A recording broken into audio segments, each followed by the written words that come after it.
Көрүстөндүн үстүнөн адамдын жансыз денеси табылган. Кылмышка шектүүгө издөө жарыяланды. Чүйдүн милициясы адам өлтүрүүгө шектүү адамга издөө жарыялайт. Бул тууралуу облустук милициядан билдиришти. Маалыматка ылайык 10-июль күнү Ак Суу көрүстөнүнөн эркек кишинин жансыз денеси табылган. Жашы болжол менен 55-60-тарда. Денесинде күч колдонулуп өлтүрүлгөн белгилер бар. Териштирүү иштеринин жүрүшүндө бул кишиге тийиштиги бар деп шектелип, Насиров Абдыкадыр Токурович изделүүдө. Ал 1967-жылы Ош облусунда туулган. Бул шектүүнүн туруктуу жашаган жери жок. Алдын ала маалыматтар боюнча милиция кызматкерлеринен жашынып жүрөт, андыктан табуу кыйынчылык туудуруп жатат. Кимде-ким сүрөттөгү жараанды көрүп билгендер болсо, төмөндөгү номерлерге чалып коюуну милиция кызматкерлери өтүнөт деп жазылат маалыматта.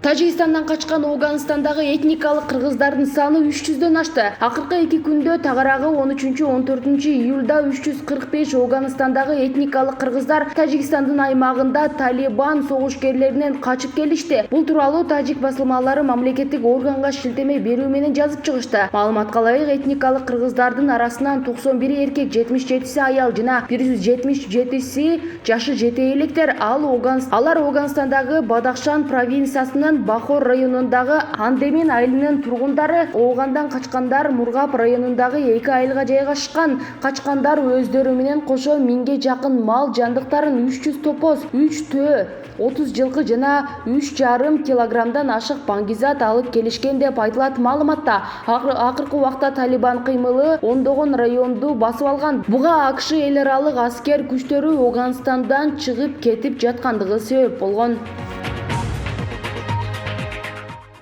Менден 5 жаш улуу алып баруучу Нурзат Токтосунова турмушка чыкты. Бул тууралуу ал өзүнүн Instagram баракчасына жазып чыкты. Ооба, биз кызым экөөбүз жалгыз эмеспиз. Стористен көрүп көп сурай баштадыңар. Атабыз бар. Мындан бир нече ай мурун таанышып баш кошконбуз. Тагдыр көп сюрприз камдайт тура. Атым Мирлан, менден 5 жаш улуу. Буюрса баары жакшы. Аллага шүгүр, силерде да жакшы болсун. Ушул жазууларды окуган ар бир инсанга бакыт каалайм деп жазылат билдирүүдө.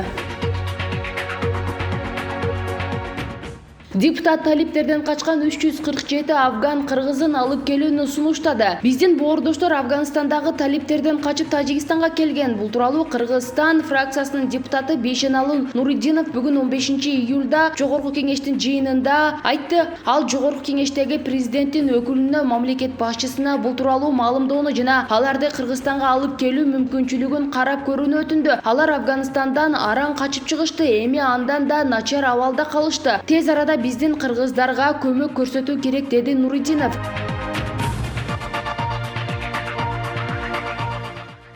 Ысык көл аэропорту Москвадан көптөн күткөн каттамды тосуп алды. Ысык көл эл аралык аэропорту бүгүн 15-июлда Аэрофлот авиакомпаниясынын Москва-Тамчы, Москва жаңы каттамын салтанаттуу тосуп алды. Бул тууралуу Манас эл аралык аэропортунун маалымат кызматы кабарлады. Москвадан 79 жүргүнчү учуп келген. Аэрофлот Россиялык аба жолдору компаниясынын өкүлү Валерий Серих каттамды ачуу көптөн бери пландалып келе жатканын билдирген. Биз бул Москва-Тамчы, Москва маршруттук каттамын 3 жыл мурда ачууну пландаганбыз. Бүгүн бул ишке ашканына кубанычтабыз. Каттам жумасына 3 ирет, дүйшөмбү, бейшемби жана ишемби күндөрү аткарылмакчы, дейт Серих.